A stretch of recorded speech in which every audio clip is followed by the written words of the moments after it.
Welcome everyone. समतल त्रिकोणमिति की second exercise जो कंप्लीट हो चुके हैं, उसके बाद हमने विविध प्रश्नावली है उसके क्वेश्चंस करने स्टार्ट किए थे, जिसमें ऑब्जेक्टिव टाइप क्वेश्चंस और 11 to 20 क्वेश्चंस जो थे वो पिछले जो क्लास में कवर हो चुके हैं। और अभी जो इसके बाद में जो इसके डिस्क्रिप्टिव क्वेश्चंस हैं उसका सॉल्यूशन स्टार्ट करेंगे क्वेश्चन नंबर 21 से। तो इम्पॉर्टेंट क्वेश्चन है, पूरा ज़रूर देखें वीडियो को, और वीडियो अच्छी लगे तो लाइक शेयर करें। तो चलिए स्टार्ट करते हैं। क्वेश्चन है हमारे पास cos 2a cos 3a minus cos 2a cos 7a plus cos a cos 10a, ऐसे ही अपॉन में sin 4a sin 3a minus sin 2a sin 5a plus sin 4a और sin 7a। जो LHS RHS में जो इसकी value show करनी है वो है cot 6a cot 5a। तो सबसे पहले तो जो क्वेश्चन है वो आप देख सकते हैं, और LHS को हम सॉल्व करना स्टार्ट करेंगे। LHS को सॉल्व करके और RHS के बराबर में जो वैल्यू है वो शो करेंगे हम। तो आप यहाँ पे क्वेश्चन में देख सकते हैं कि cos cos cos cos और अपॉन में sin sin, इस टाइप का कुछ जो फंक्शन है वो यहाँ पे दिया हुआ है। तो उसमें जो हम फॉर्मूला अप्लाई कर सकते हैं वो है 2 cos a cos b या 2 sin a sin b का। तो उसके लिए सबसे पहले हमको 2 से मल्टीप्लाई डिवाइड करना पड़ेगा। तो हम यहाँ पे 2 से मल्टीप्लाई डिवाइड कर देंगे, तो 2 यहाँ मल्टीप्लाई हो गया, यहाँ हो गया और इसके साथ। ऐसे ही यहाँ पे अपॉन में भी सारे जो फंक्शंस हैं उनके साथ 2 मल्टीप्लाई हो गया। अब ये बन गया 2 cos a cos b, ये भी 2 cos a cos b और ये भी 2 cos a cos b, upon में 2 sin a sin b का फॉर्मूला जो है वो कंसेप्ट बन रहा है। तो फार्मूला हम वो वाला अप्लाई करेंगे। 2 cos a cos b का फॉर्मूला होता है cos a minus b plus cos a plus b, और sin a sin b का फॉर्मूला जो होता है वो होता है cos a minus b minus cos a plus b। तो वो फॉर्मूला हम अप्लाई करेंगे। देखो यहाँ पे cos a माइनस b, बड़े में से छोटा एंगल घटाएंगे तो cos a minus b cos a बचेगा, और plus cos a plus b, तो दोनों को जोड़ेंगे तो 5। ऐसे यहाँ पे देखो दोनों जो फंक्शन है इसके फॉर्मूले में ये प्लस में आते हैं, यहाँ ये इसके आगे माइनस है इसलिए दोनों माइनस के हो जाएंगे कि एक बार घटाएंगे तो 5 है और जोड़ेंगे तो 9 है। और उसके बाद में ये प्लस में है इसके आगे साइन, तो दोनों प्लस के रहेंगे, एक बार घटाएंगे और एक बार जोड़ेंगे।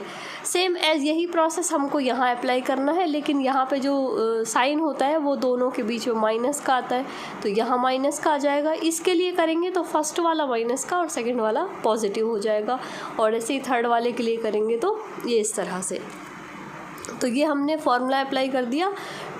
cos a cos b के लिए जो होता है वो होता है cos a minus b minus cos a plus b। तो वो फॉर्मूला अप्लाई किया है, आप लिख सकते हैं साइड में इसको अलग से। अब यहाँ पे देख लीजिए कि कुछ कैंसिल होगा, जो कैंसिल होंगी टर्म्स उनको कैंसिल कर देंगे।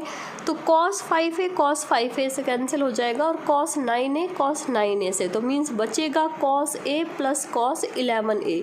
ऐसे ही अपॉन में बचेगा यहाँ पे देखो cos 7a cancel, cos 3a opposite sign में है, कैंसिल हो जाएंगे।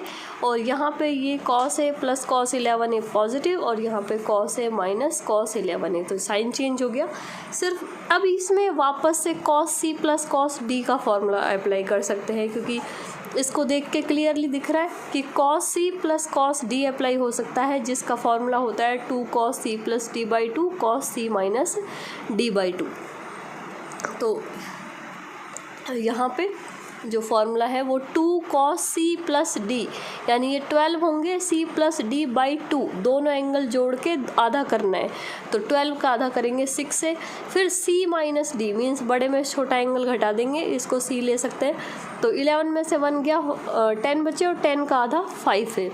और यहाँ पे जो फॉर्मूला होता है वो होता है 2 sin c plus d/2 and sin d minus c/2।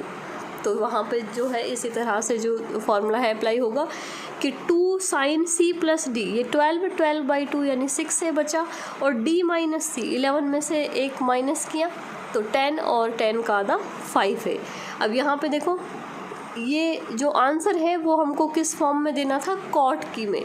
तो कॉट की फॉर्म में आंसर देना है, तो मीन्स हम साइन का भाग यहाँ लगाएंगे और यहाँ भी साइन का भाग लगा देंगे। तो ये साइन cos 6a में साइन 6a का भाग लगाएंगे, cot 6a आएगा, और cos 5a में साइन 5a का लगाएंगे। तो कॉट 5a आ जाएगा और 2 से 2 हो जाएगा कैंसिल, और यही इसकी राइट हैंड साइड है। इसी के जैसा जो नेक्स्ट क्वेश्चन है इसका सेकंड पार्ट, क्वेश्चन नंबर 12, वो है cos 8a cos 5a minus cos 12a cos 9a sin 8a cos 5a plus cos 12a sin 9a equal to tan 4a। Similarly जैसे हमने लास्ट क्वेश्चन किया वैसे ही करना है। पहले 2 से मल्टीप्लाई डिवाइड करेंगे तो ये जो फॉर्मूला है वो 2 cos a cos b बन जाएगा, और यहाँ 2 sin a sin b। यहाँ पे फॉर्मूला देखो लिख दिया है कि आप ध्यान रखें कि 2 cos a cos b का formula cos a minus b plus cos a plus b होता है। तो यहाँ पे अप्लाई करेंगे इसमें अप्लाई करेंगे तो देखो यहाँ पे जो फॉर्मूला अप्लाई होने के बाद में जो आएगा वो आएगा 2 cos a minus b cos 3 आ जाएगा, फिर दोनों जुड़ेंगे तो 13a आ जाएगा। ऐसे ही यहाँ आगे माइनस है इसलिए दोनों टर्म्स माइनस की हो जाएंगी। एक बार घटाएंगे तो 12 में से 9 गए, 3 बचे, और फिर 12 में 9 जोड़ेंगे तो 21 हो जाएंगे। और यहाँ पे 2 sin a cos 5a लिखा हुआ है और ये 2 cos sin लिखा हुआ है। मीन्स जो किस टाइप का कंसेप्ट अप्लाई, जब 2 cos a cos b वाला कंसेप्ट होता है कि दोनों cos है या दोनों sin है, तब तो हम इस टाइप वाला फॉर्मूला लगाते हैं कि cos a प्लस b और cos a माइनस b वाला। और एक cos और एक sin है या फिर दोनों cos है या दोनों sin है, तब तो इजीली इस वाले फॉर्मूले से सॉल्व हो जाता है। और जब दोनों में से एक cos और एक sin है तो हमको फिर ये sin c plus sin d, sin c minus sin d, cos c plus cos d और cos c minus cos d, इस वाले फॉर्मूले की राइट हैंड साइड को जो कवर करते हुए देखना है कि कौन सा जो कंसेप्ट है वो अप्लाई कर सकते हैं हम। तो यहाँ पे देखो 2 sin a, ये 2 sin और cos इस तरह से लिखा है। अब ये a भी नहीं ले सकते क्योंकि कोई भी formula 2 sin a cos b ऐसा कुछ है नहीं।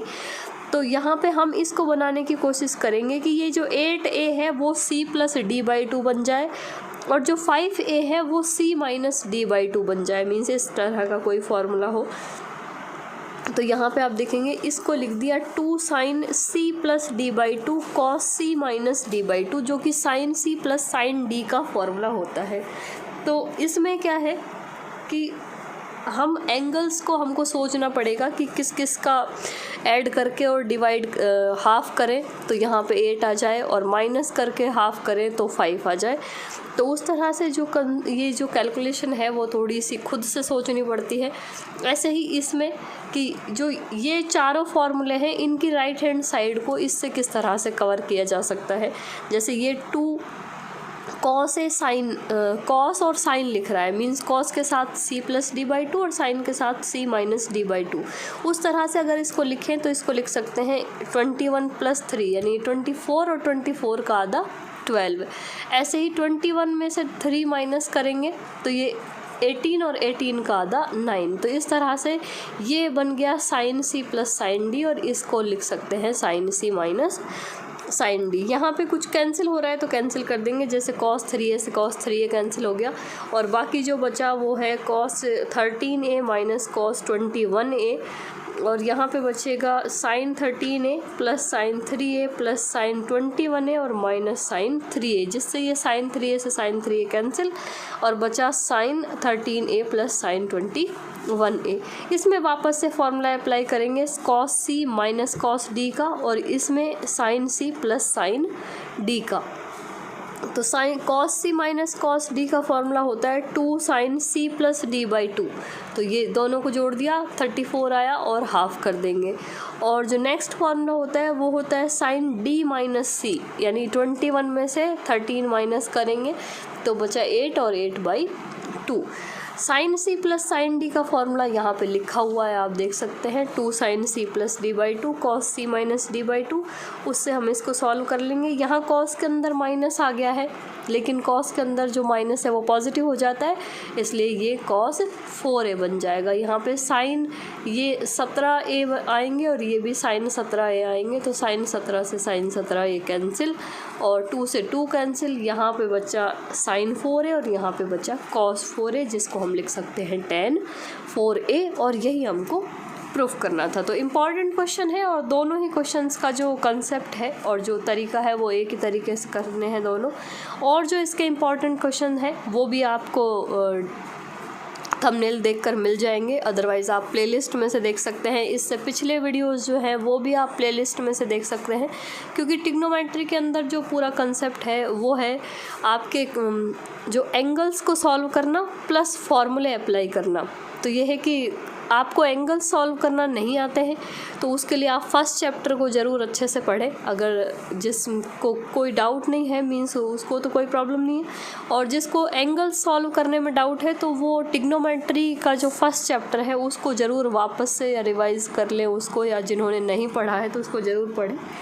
और फॉर्मूले जो है वो किस तरह से अप्लाई करने हैं और फॉर्मूले के साथ में जो एंगल्स का कंसेप्ट भी किस तरह से सॉल्व करना है, तो उसके लिए ये पूरा सेकंड चैप्टर है जिसमें हमने जितने भी क्वेश्चंस हैं सब में सिर्फ फॉर्मूले बार बार अप्लाई करके और फॉर्मूले सॉल्व करने सीखे हैं। तो उससे क्या है कि जितनी ज़्यादा प्रैक्टिस करेंगे उतने ही जो फॉर्मूले हैं वो रट भी जाते हैं, कि गलती होने के चांस बहुत कम हो जाते हैं, क्योंकि एक जैसे फॉर्मूले हैं और एक जैसे फार्मूलेज में क्या है कि कन्फ्यूज़न जो है वो सबसे बड़ी प्रॉब्लम रहती है। तो उसका सॉल्यूशन यही है कि जितना हो सके उतना प्रैक्टिस की जाए, क्योंकि बार बार प्रैक्टिस से क्या है ये कंसेप्ट जो है वो बिल्कुल क्लियर हो जाता है। तो वीडियो आपको अच्छी लगे तो लाइक शेयर ज़रूर करें, और इसके आगे का जो कंसेप्ट है उसको पढ़ने के लिए आप नेक्स्ट वीडियोज़ देख सकते हैं।